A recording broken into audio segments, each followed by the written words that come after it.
Trichy. I am currently pursuing my BE Mechatronics.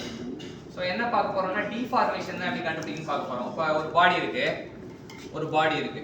நம்ம என்ன பண்றோம் நல்லா கவனிங்க. லோடு கொடுக்குறோம். லோடு வந்து P அப்படி கொடுக்குறோம். சரியா? இது எவ்வளவு டிஃபார்ம் ஆகும் அப்படின்னு கண்டுபிடிக்கணும் அப்படின்னா கவனி. டிஃபார்ம் ஆவதுக்கு ஃபார்முலா என்ன அப்படின்னா stress by strain. Stress by strain என்ன சொல்லுவோம்? யங்ஸ் மாடுலஸ் சொல்லுவோம். Stress by strain equal to Young's modulus. ஸ்ட்ரெஸ்னா நம்ம என்ன அர்த்தம்? P by A. ஸ்ட்ரெயின்னா deformation per unit length. சரியா? d per del l சொல்லலாம் இல்ல டெல்டா ன்னு சொல்லிக்கலாம். இப்ப கிராஸ் மல்டிப்ளிகேஷன் பண்ணும்போது PL by A delta equal to E. ஆனா நமக்கு தேவை வந்து என்ன தேவை அப்படினா டெல்டா தான் தேவை. Delta equal to PL by A. ஒரு பொருள் வந்து லோட் கொடுத்தா என்ன டிஃபார்மேஷன் ஆகும் கேட்பாங்க. அப்ப அதுக்கான ஃபார்முலா என்ன கண்டுபிடிச்சுக்கோம். டிஃபார்மேஷன் equal to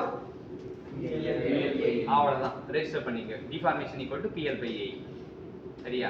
இப்போ இது எக்ஸ்டர்னல் லோட் கொடுக்குறோம் PL by A. இப்போ எக்ஸ்டர்னல் லோட் இப்போ இங்க என்ன அர்த்தம் அப்படின்னா செல்ஃப் வெயிட் இஸ் நெக்லிஜிபிள். எப்பவுமே ஸ்ட்ரெஸ் கண்டுபிடிக்கும் போது செல்ஃப் வெயிட்டோட இது பண்ண மாட்டாங்க. எக்ஸ்டர்னல் லோட் வந்து இன்கம்பேரபிளா அதிகமா இருக்கும். இப்போ செல்ஃப் வெயிட் வந்து என்ன சொல்லுவோம்? நெக்லிஜிபிள் அப்படி சொல்லுவோம். சரியா? செல்ஃப் வெயிட் வச்சு டிரைவ் பண்ணா ஃபார்முலா பெரிய ஃபார்முலா வரும். ஆனா செல்ஃப் வெயிட் நெக்லிஜிபிள் சொல்லுவோம். இப்போ நம்ம கேள்வி ஒன்று கேட்குறாங்க. என்ன கேள்வி கேட்குறாங்கன்னா நான் லோடெல்லாம் கொடுக்கல, என் செல்ஃப் வெயிட்டே பிஆர். இப்போ இது நான் லோடு எக்ஸ்டன் லோடே கொடுக்கல. ரெண்டாவது கேஸ் பார்த்தீங்கன்னா எனக்கு செல்ஃப் வெயிட்டே வந்து பிஆர். இப்போ செல்ஃப் வெயிட் நான் கொடுக்குறேன் பிக்கு பதிலாக செல்ஃப் வெயிட் டபிள்யூவா இருக்குன்னு வச்சுக்கேன். என் டிஃபார்மேஷன் எவ்வளோ அப்படின்றாங்க. செல்ஃப் வெயிட் டபிள்யூவா இருந்தால் என் deformation delta equal to WL by QE. PR use பண்ணா PL by இந்த W வந்து P க்கு ஈக்குவலா இருந்தா PL by 2A. இப்போ என்ன புரிதல் நான் சொல்றேன் பாருங்க. ஒரு எக்ஸ்டர்னல் லோட்னால எனக்கு டிஃபார்மேஷன் 2 mm ஆகும் அப்படினா செல்ஃப் வெயிட்னால அதே லோட் செல்ஃப் வெயிட்டா கொடுக்கும்போது எவ்வளவு mm ஆகும்? இது PL by AE, இது PL by 2AE. அது 2 mm னா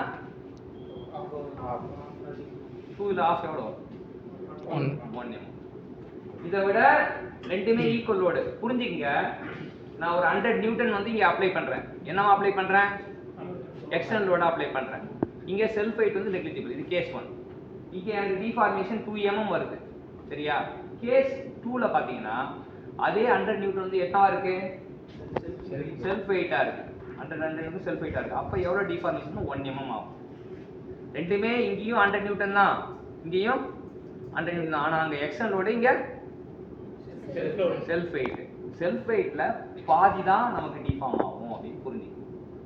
இப்போ ரேஷியோ கேட்பாங்க, பாதி தான் ஆகும்ன்றது புரிஞ்சுக்கணும்.